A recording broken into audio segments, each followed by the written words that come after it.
네, 오늘 소개해 드릴 책은 부동산 모르면 부자 될 수 없다라는 책입니다.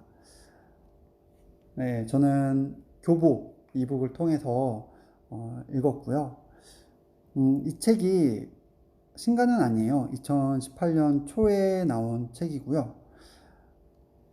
최근에 그 유튜브에서 이 저자분이 나온 인터뷰 영상들이 소개가 됐는데요. 그 영상들 보고 책을 찾아보게 됐어요.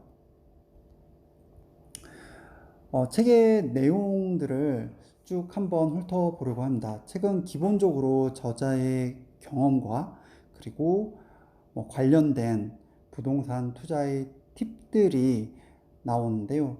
기본적으로 이 저자의 경험을 기반으로 하고 있어서 부담 없이 굉장히 재밌게 읽을 수 있고요. 또 이런 그 경험을 따라가면서 자연스럽게 부동산과 관련된 지식들을 배울 수 있어서 추천을 합니다. 자, 그러면은 파트 1에서 파트 6까지 제가 메모했던 내용들을 공유를 하려고 해요. 첫 번째 파트 1입니다. 파트 1에서는 이제 첫 번째 이야기, 자신의 부자가 되기 전 개인적인 경험을 소개하고 있고요. 이제 두 번째에서는 직장인이 부동산 투자하기 좋은 이유를 얘기를 하고 있어요. 이제 직장인 같은 경우에는 기본적으로 꾸준한 현금 흐름과 유동성이 있기 때문에 대출이라든가 투자금 마련에 유리하다. 이제 이런 얘기를 하고 있고요. 파트 2로 가면 부동산 투자와 관련된 기본적인 이야기가 나오는데요. 첫 번째는 이제 본인 성향에 맞는 투자를 해야 된다라고 하고 있어요. 부동산에 다양한 이제 상품들이 있는데 리스크와 수익 이 두 가지 관점에서 본인 성향에 맞는 물건이 있다는 거죠. 이건 뭐 주식과 주식 투자랑 동일한 것 같습니다. 두 번째, 종잣돈 마련과 레버리지 대출을 잘 해야 된다라고 하고 있고요. 종잣돈 같은 경우는 저축을 하고 또 제반 업무들, 뭐 등기라든가 인테리어 같은 것들을 이제 셀프로 진행해서 마련할 수 있다. 그리고 레버리지 같은 경우는 대출을 잘 이용을 해야 된다고 하고 있고요. 저도 몰랐던 건데 이제 보험약관 대출을 소개를 하더라고요. 책에 보니까. 그래서 제가 낸 보험료를 담보로 해서 보험사로부터 이제 대출을 받을 수 있다는 사실을 알게 됐어요. 아무튼 다양한 대출 루트에 대해서도 이야기를 합니다. 파트 3이면 본격적으로 이제 경매에 대한 이야기가 나오는데요. 첫 번째 이야기에서는 이제 빈집 명도와 관련된 팁을 알려주고 있고요. 이제 빈집 같은 경우에는 명도는 좀 쉬울 수 있는데 대신 이제 밀려있는 관리비 그리고 낙찰 이후에 공실일 테니까 그때 관리비 때문에 낙찰가를 산정할 때 감안을 해야 된다라고 하고 있고요.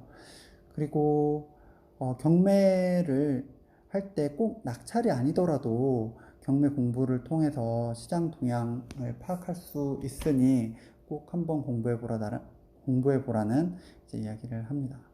네, 두 번째입니다. 두 번째 이야기에서는 이제 투자하기 좋은 아파트의 기준을 이제 소개하고 있는데요.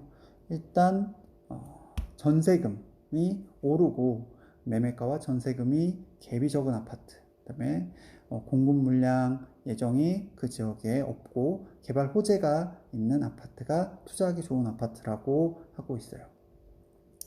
세 번째 이야기에서는 빌라 투자를 할 때 어떤 빌라가 좋은지 조건들을 이야기를 하고 있는데요. 첫 번째, 15년 미만이고 주차장이 확보돼 있을 것. 두 번째, 지하나 탑층은 제외해라. 그래서 4층 기준이라고 하면 3층이나 2층이 좋다. 그리고 남향도 좋지만은 그게 안 되더라도 이제 채광이 좋은 빌라를 사라. 마지막으로 역세권 또는 초등학교가 가까운 빌라를 사라고 권하고 있습니다. 자, 네 번째 이야기에서는 이제 임차권 등기 해결 사례 그리고 명도 프로세스를 보여주고 있고요. 자, 이제 반 정도 온 것 같아요. 파트 4에서는 이제 다양한 또 부동산 관련된 지식을 공유를 하고 있는데요. 첫 번째에서는 이제 그 매도 타이밍을 전세가와 매매가, 전세와 매매의 거래량을 통해서 알 수 있는 방법을 소개하고 있어요. 그래서 매매와 전월세 거래량이 모두 증가할 때가 상승기가 시작되는 때다. 그리고 매매는 감소하고 전월세 거래량이 증가할 때가 이제 하락세가 시작된 때다. 그리고 이때가 매도 타이밍이라고 하고 있습니다. 네. 그 다음 두 번째 이야기에서는 이제 유치권에 대한 이야기가 있고요. 그 다음에 배당받는 임차인 명도하는 방법에 대해서 얘기를 합니다. 그 다음 이제 가격 협상과 관련된 내용에서는 이제 뭐 여러 가지 이제 팁들이 나오는데 단독 중개를 하는 부동산인 경우에 중개 수수료를 저렴하게 내고 할 수 있다라는 또 팁을 알려주고 있고요. 그리고 세 번째, 교통호재와 관련된 이야기입니다. 교통호재는 발표, 착공, 개통 이런 단계를 거치는데 이런 단계를 거치면서 가격이 상승되죠. 그런데 개통 전후에서는 이미 가격이 다 반영이 되어 있을 가능성이 높기 때문에 최소 2년 전쯤에는 이제 매입하는 것이 좋다라고 합니다. 자, 네 번째 이야기에서는 이제 갭 투자와 관련된 팁이 인상적이었는데요. 자, 첫 번째, 투자금보다 더 중요한 것은 수익률이다. 그래서 당장 적은 투자금이 들어가는 것보다 상승 여력을 체크하는 것이 중요하다라고 합니다. 두 번째, 최근 3년 동안 매매가와 전세가가 모두 상승하는 곳, 이곳이 투자 가치가 있는 곳이다 라고 하고 있고요. 그 전세만 오른다면 이제 상승을 시작했거나 또는 전세 수요만 있는 곳일 수도 있다. 그러니까 유의해서 봐야 된다라고 합니다. 자, 그리고 지역 수요를 계산하는 간단한 방법, 팁을 알려주고 있는데요. 전체 인구수 국가통계 포털에서 확인할 수 있고 그 인구수의 0.5를 곱하면 그 지역의 이제 주택 수요를 계산할 수 있다라고 하고요. 중요한 건 집값 상승기에 갭 투자를 해야 되는 건데요.